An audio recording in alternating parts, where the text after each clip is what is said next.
Look around you. The world is loud, it is demanding, it is often cruel. Every day you are bombarded by a million different variables. The economy shifts. People disappoint you. Plans fall apart. Your phone buzzes with bad news from across the globe, and your boss sends an email that ruins your weekend. Now, imagine a fortress. Not one built of stone or steel, but one built of the mind. Imagine standing in the center of a hurricane, watching the debris fly, watching the houses crumble, yet remaining completely untouched. Not because you are hiding, but because you have built a spirit that is impenetrable. This is the promise of Stoicism. It is not about suppressing your emotions until you are a robot. It is about cultivating a specific kind of strength, a mental armor, so that while the world may spin out of control, you never do. The Greeks called it ataraxia, unshakability, freedom from anxiety. Today we are going to break down the 10 pillars of this fortress. We are not just going to list quotes, we are going to dissect the psychology of the Stoic masters. If you listen to this video to the end and truly apply these 10 principles, you will find that the things that used to ruin your day won't even register on your radar. Let us begin. Principle 1, the dichotomy of control, the sovereign's boundary. What if the majority of your daily anxiety is simply misdirected energy? We spend hours mentally battling traffic, arguing with a memory, or trying to force a stranger to like us. Why? Because we haven't drawn the line between what is ours and what belongs to the universe. The first principle is the dichotomy of control. This is not philosophy, it is psychological triage. Epictetus, a man who began life as a slave, defined true freedom in one sentence. Some things are up to us, and some things are not up to us. The things up to you are your judgments, your intentions, and your responses. Everything else, the weather, your health after a point, other people's opinions, the market's performance, is external. When you seek to control the external, you surrender your peace. You become a hostage to fortune. Think of the Roman general Gnaeus Julius Agricola. He was a brilliant leader, loyal to the Emperor Domitian, yet he knew that his success and even his life were ultimately outside his control. He could control the loyalty of his troops and the integrity of his strategy, but not the political whims of a paranoid emperor. When Domitian summoned him back to Rome, Agricola returned quietly, avoiding public fanfare. He prioritized his integrity, internal, over his reputation and safety, external. When the call came, he simply followed the path of reason, untouched by the fear of loss, because he had never owned the outcome in the first place. Most people are exhausted because they are trying to steer the entire ocean instead of just their own boat. Every time you worry about what others are thinking, you are trying to pilot someone else's ship. Every time you rage against an unexpected delay, you are arguing with reality. The moment you internalize the dichotomy, your energy is reclaimed. You stop wasting strength on the things that cannot be changed, and you focus intensely on the things that can be, your effort, your character, and your next move. This isn't passivity, it's the supreme act of self-command. You are choosing to be the sovereign of your inner world, regardless of the chaos raging outside your borders. Your challenge today: list 3 major worries you have. For each one, categorize it: action, internal, controllable, or result, external, uncontrollable. Spend the next 24 hours focusing only on the actions. Your mantra: I control my effort, not the outcome. My peace is non-negotiable. Principle 2, the discipline of assent, the pause of power. Why does a single word from a stranger feel like a physical blow? It's because we instantly agree with the toxic narrative our mind creates. Principle 2 is the discipline of assent. This is the mechanism by which we apply the dichotomy of control. Marcus Aurelius gave us the instruction.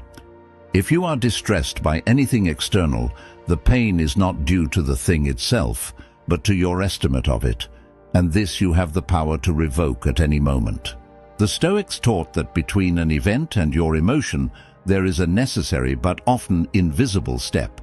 Your judgment or assent to the initial impression, fantasia. The fire alarm goes off. Event, loud noise. Impression, I am in danger, panic. If you assent, agree, to that impression without testing it, you trigger an emotional panic attack. If you pause and question it, is this a real fire or a drill? Is this information accurate? You revoke your assent. The impression loses its power over you. The modern world trains you to panic and react instantly. Notifications, outrage cycles, instant debates.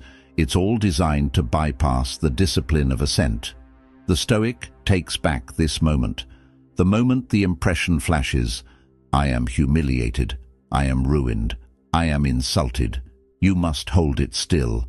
You must place it on the operating table of reason. The insult is just noise. I am the one labeling it harm. This is the ultimate mental judo. The force of the external event is redirected into a question. What is the nature of this event, and what unhelpful opinion am I adding to it? When you stop labeling things as inherently bad, your emotional life stabilizes. You are no longer tossed by the waves because you choose not to climb aboard the boat of panic. To be untouchable, you must make a habit of not signing the emotional contract every time an external event presents itself. Your challenge today: for every negative event, adopt the Epictetus rule. Pause and ask, what am I choosing to believe about this event? Is it within my control to stop believing it? Your mantra: the impression is not the truth. I pause, I question, and I choose my belief. Principle 3. The inner citadel, your unbreachable command center. Where do you go when the world is burning? Most people flee to distractions, alcohol, excessive consumption, or endless scrolling. But the Stoic knows that external refuge is temporary. Principle 3 is building the inner citadel.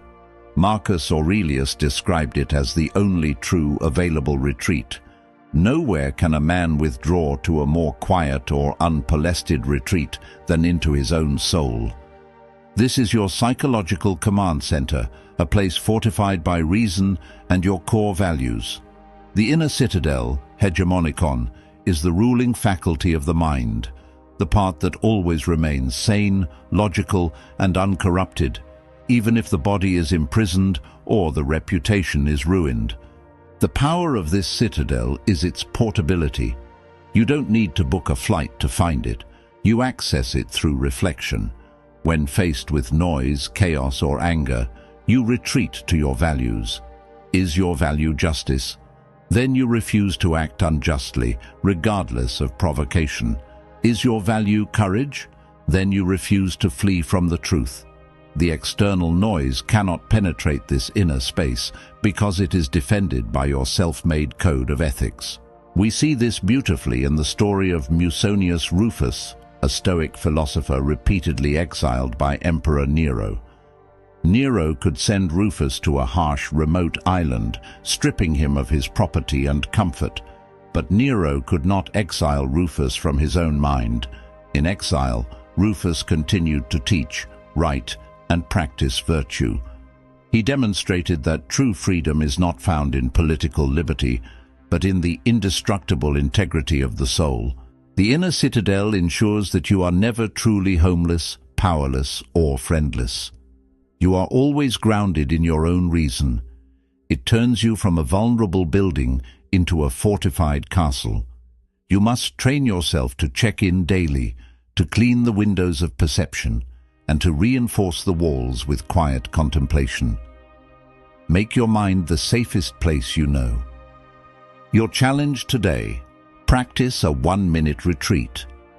When stressed, close your eyes, take 3 deep breaths and ask, what is my core duty right now? Do not answer the external problem.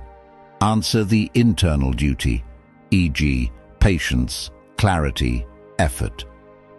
Your mantra: my soul is my fortress. It is always accessible and cannot be breached.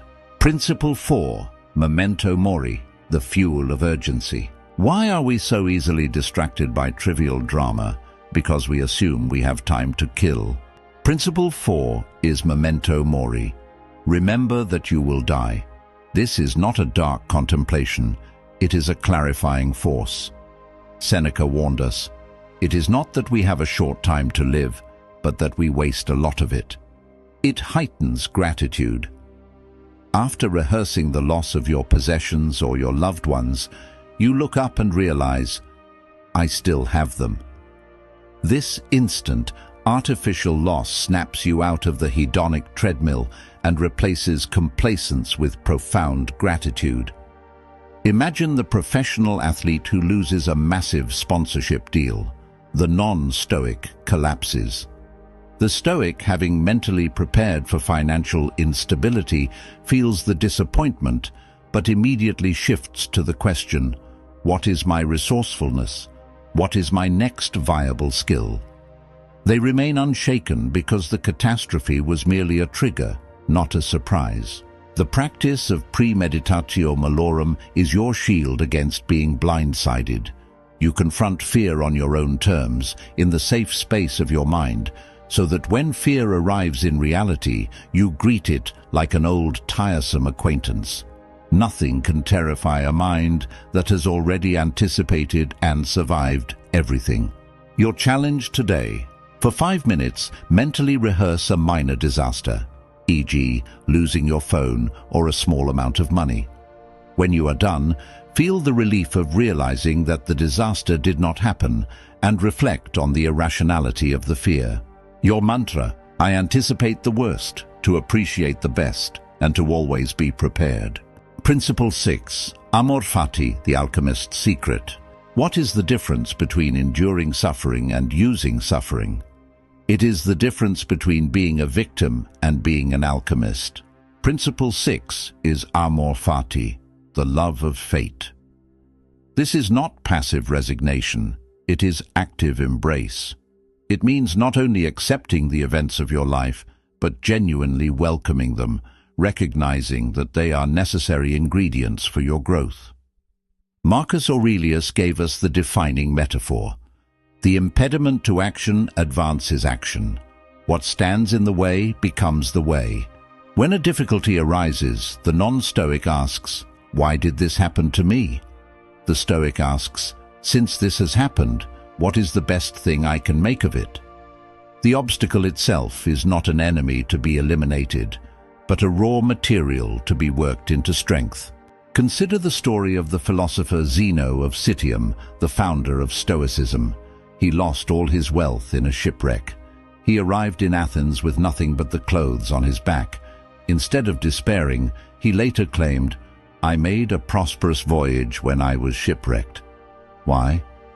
Because that loss forced him into a life of philosophy, which became his true purpose and gift to the world.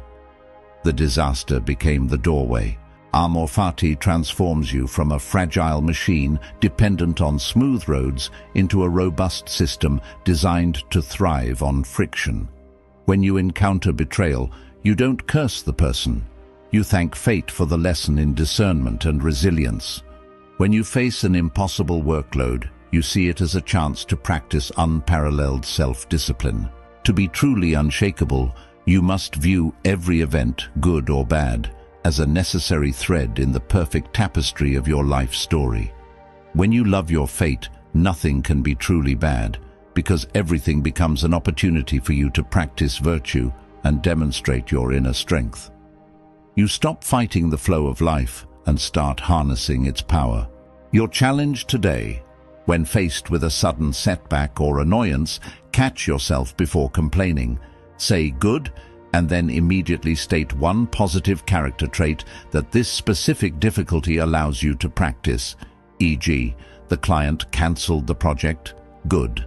Now I practice patience and flexibility. Your mantra: I do not wish for things to be easier. I wish to be stronger. The obstacle is my instruction. Principle 7. The view from above, scaling your problems down. Why do small problems feel so massive in the moment? Because your perspective is too narrow. You are too close to the canvas. Principle 7 is the view from above, or cosmic consciousness. This practice involves mentally distancing yourself from your immediate circumstances and viewing your life, your problems, and your lifespan against the backdrop of the universe. Imagine floating up out of your body. Look down at your home, your city, your continent. Notice the millions of other people struggling, laughing, worrying. Then zoom out further. Witness the rise and fall of empires over thousands of years, how all the kings and queens who felt their problems were the most important are now forgotten dust. Finally, look at the sheer scale of the cosmos. In this context, your intense work stress, your public embarrassment, or your financial frustration suddenly shrink to their actual size, microscopic and temporary. Marcus Aurelius, the most powerful man on earth, used this technique daily to combat the overwhelming nature of imperial life. He realized that the petty jealousies of the court and the fleeting nature of political power were insignificant compared to the eternity of time and the vastness of the universe. This detachment was his anchor. The view from above is not about making you feel small. It's about making your problems small. It is a powerful tool to defeat the ego's tendency toward self-importance. It allows you to step out of the drama and ask, will this matter in a year? Will it matter in 100 years? When you realize how quickly your life passes, you gain an immense amount of emotional detachment from transient inconveniences. You stop sweating the small stuff because, from a cosmic perspective, it's all small stuff. This perspective grants you an immediate, effortless calm that is essential for unshakability. Your challenge today: when you feel yourself spiraling into worry, close your eyes and practice the time travel exercise. Mentally skip forward 10 years. Look back at your current problem and ask, how much space in my mind does this problem occupy now? Then, return to the present and adjust your emotional reaction accordingly. Your mantra: my problem is a speck, my reaction is infinite. I choose the large perspective. Principle 8, sympathia, the weapon against hate. How do you stop being hurt by the actions of malicious people? You stop seeing them as opponents and start seeing them as parts of yourself.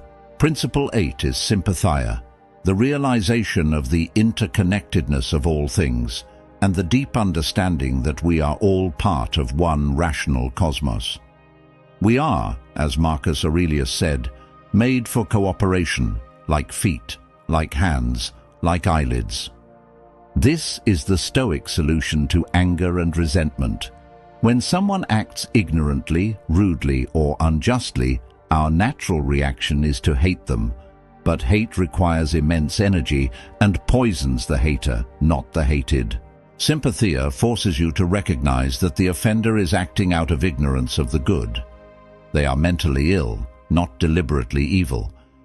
They are simply confused about what will truly bring them happiness, which only virtue can do.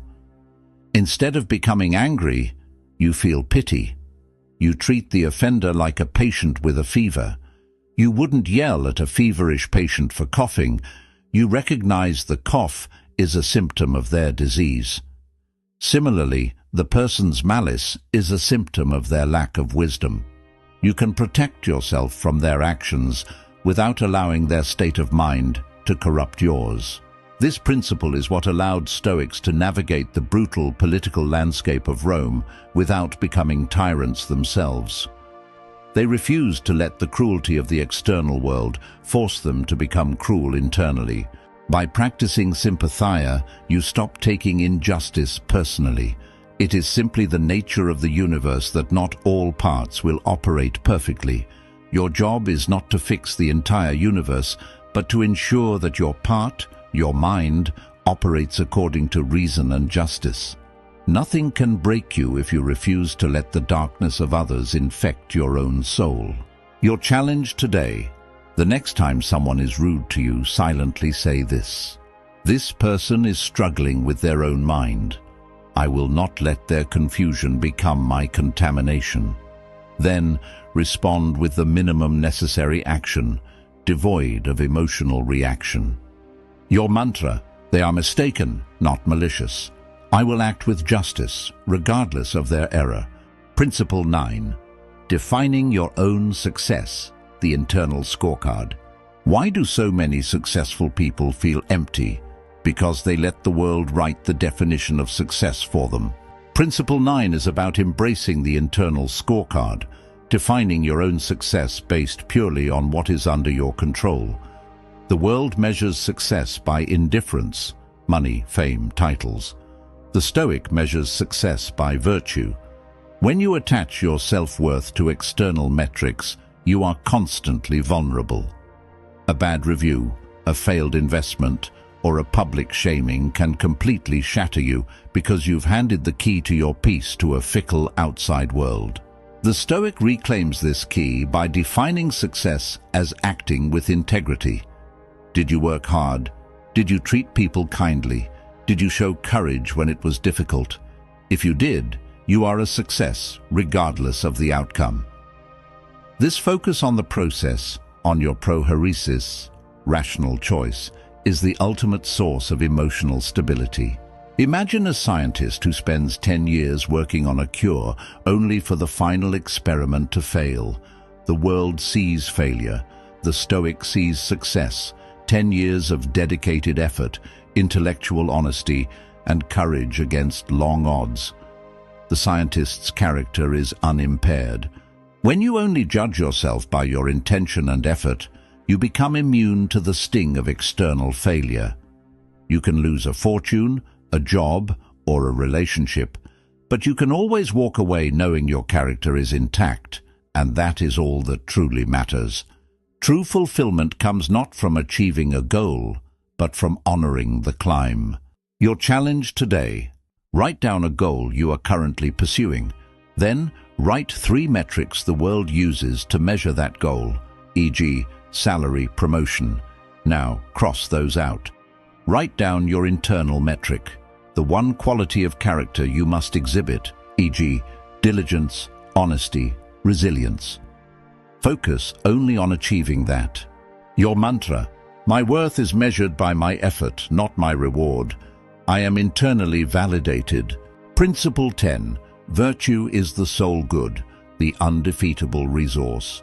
What is the one thing no tyrant, no disaster, and no human can ever take from you? Principle 10 is the summit of Stoicism. Virtue is the sole good. This is the ultimate shield that makes you truly untouchable. The Stoics argued that the only true good is virtue, acting according to reason and living with integrity. Everything else is a mere indifferent. Health, wealth, and status are temporary. They can be used for evil, and they can be stripped away instantly. But your capacity for justice, courage, temperance, and wisdom is yours alone. It cannot be stolen, taxed, or imprisoned. This is the most valuable asset you possess. Consider Epictetus again, a former slave whose owner, Epaphroditus, once tortured him by twisting his leg. Epictetus simply warned him calmly, "You will break it." When the leg snapped, Epictetus, completely composed, said, "Did I not tell you that you would break it?" Epaphroditus controlled the physical fact of the leg, external. Epictetus controlled his response, internal, maintaining his dignity, courage and reason, virtue. His owner was the slave to his anger. Epictetus was the free man in chains. When you prioritize your virtue, nothing external has the power to break you because you have nothing to lose. The only way to lose is to choose to act unjustly, cowardly, or foolishly. If you maintain your integrity in the face of ruin, you are, by the Stoic definition, undefeated. This is the final, fundamental psychological shift. Your happiness and security are not dependent on external circumstances, but on the unyielding quality of your character. Build your life around this one immutable truth, and you become a rock in the storm. Your challenge today. Before every major decision or difficult conversation, ask yourself, which of the four virtues is most needed here? Wisdom, justice, courage, or temperance? And how can I prioritize it over my fear or comfort? Your mantra. My character is my only true possession. I am undefeated as long as I remain virtuous. Conclusion. The warrior's code. These are the 10 principles: the sovereign's boundary, the pause of power, the inner citadel, the fuel of urgency, the disaster rehearsal, the alchemist's secret, scaling your problems down, the weapon against hate, the internal scorecard, and the undefeatable resource. But listening to this video is not enough. Information is not transformation. Stoicism is not a religion you believe in. It is a martial art you practice. You will fail. You will get angry. You will worry. That is okay. You are human. But the next time the world tries to knock you down, I want you to catch yourself. Remember the fortress. Remember the view from above. Remember that the obstacle is the way. Nothing can affect you unless you let it. The keys to your freedom are already in your hands. Will you use them? If you want to build your inner citadel with us, start by hitting the subscribe button. And I have a challenge for you. Pick one of the 10 mantras we covered, just one, and internalize it ruthlessly for the next 48 hours. Write that single mantra in the comments below. Let your commitment be public. Stay strong, stay stoic.